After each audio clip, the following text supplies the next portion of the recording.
I feel so high all of the time. Don't you know why? Hey, salut les voyageurs.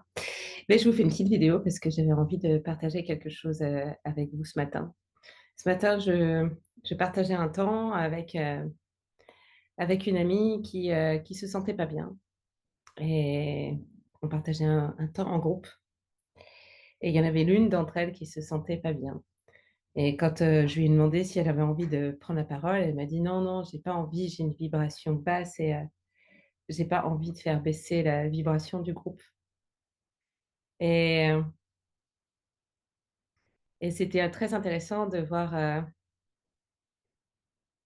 d'observer que le fait d'aller vers elle, pour moi en tout cas, je vais parler en mon nom, mais en tout cas pour moi, c'était pas du tout une façon de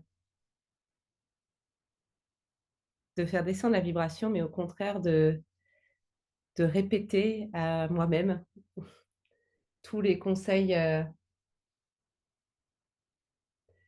que j'aimerais recevoir aussi dans les moments où je suis pas bien, d'être bienveillante avec moi-même, de m'accueillir telle que je suis, de me rappeler que tout n'est qu'une passe, mais que quand on est dans la passe basse, on s'en fout qu'un jour ça sera mieux, puisque là, ce qu'on vit tout de suite maintenant, c'est quelque chose qui est pas mieux. Et, euh, et je trouve ça intéressant que sa croyance, ça soit, j'ai pas envie de vous polluer. Alors que moi, ma croyance, c'est de me dire que je reçois un cadeau quand je suis invitée à répéter tout ça à quelqu'un, de le répéter encore et encore, parce que c'est aussi à moi que je le répète. Et que pour moi, la transmission, c'est ça. C'est quelque chose qui se passe à l'intérieur de soi et de pouvoir le répéter à d'autres, c'est aussi se le répéter à soi. Et c'est en ça que c'est un cadeau. Je ne sais pas si vous avez lu un livre que j'aime beaucoup, un roman initiatique qui s'appelle Les Sept Plumes de l'Aigle. Et pour la faire très courte, Les Sept Plumes de l'Aigle, c'est l'histoire d'un homme qui un jour rencontre dans son parcours quelqu'un qui va devenir comme un guide spirituel pour lui. Et un jour, son guide spirituel lui dit merci. Et du coup, celui qui se sent être comme un élève dit, mais pourquoi tu me dis merci? Et il dit, c'est toi qui devrais me dire merci. Et le guide spirituel lui dit, non. Il dit, en fait, c'est comme quand un mendiant tend la main.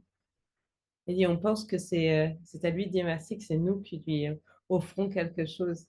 Alors qu'en fait, quand le mendiant tend la main, il offre une opportunité à celui qui est sollicité de sortir de son trou d'ignorance, de mettre de la conscience, de mettre de la lumière là où il y a besoin d'en mettre. Et que donc, dans mon métier d'accompagnante, euh, eh ben, je remercie toutes les personnes qui viennent me voir et qui pensent que c'est moi qui leur transmets quelque chose parce qu'en fait, ben, c'est des personnes qui me tendent la main et me permettent, qui me permettent de rester connectée avec ma nature profonde, qui me permettent de me reconnecter avec moi-même régulièrement, régulièrement et de répéter ce que moi aussi j'ai besoin d'entendre. Et que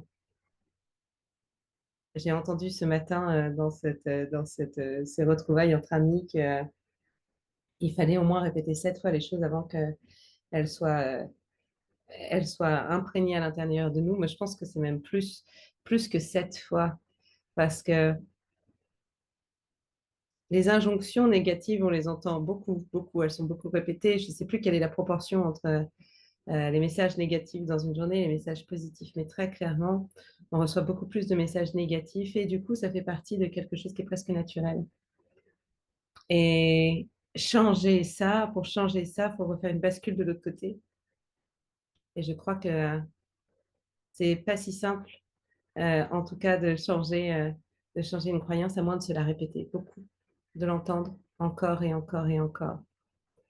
Et c'est ça que je trouve chouette, moi, c'est de pouvoir avoir des opportunités pour répéter encore, encore et encore et encore. Donc, je remercie tous ceux qui me donnent cette opportunité, tous ceux me tendent la main et qui me permettent de répéter encore, encore et encore, parce que cette connexion à l'autre me permet aussi un grand rappel à moi-même et à qui j'ai envie de devenir et quel est le chemin. On voit mieux pour les autres que pour soi-même et l'autre est un miroir pour soi. Et c'est ça que je trouve beau aussi, c'est quand quelqu'un se dépose dans sa vulnérabilité, dans son authenticité, eh bien elle fait appel à mon humanité en fait. Et donc je remercie tous ceux qui viennent me voir avec cette fragilité et qui me permettent vraiment de m'apporter aussi à moi-même plus de bienveillance, plus d'amour, plus de connexion. Voilà. Voilà ce que j'avais envie de partager avec vous aujourd'hui. À bientôt, les voyageurs. Hey you, I feel so high all of the time. Don't you know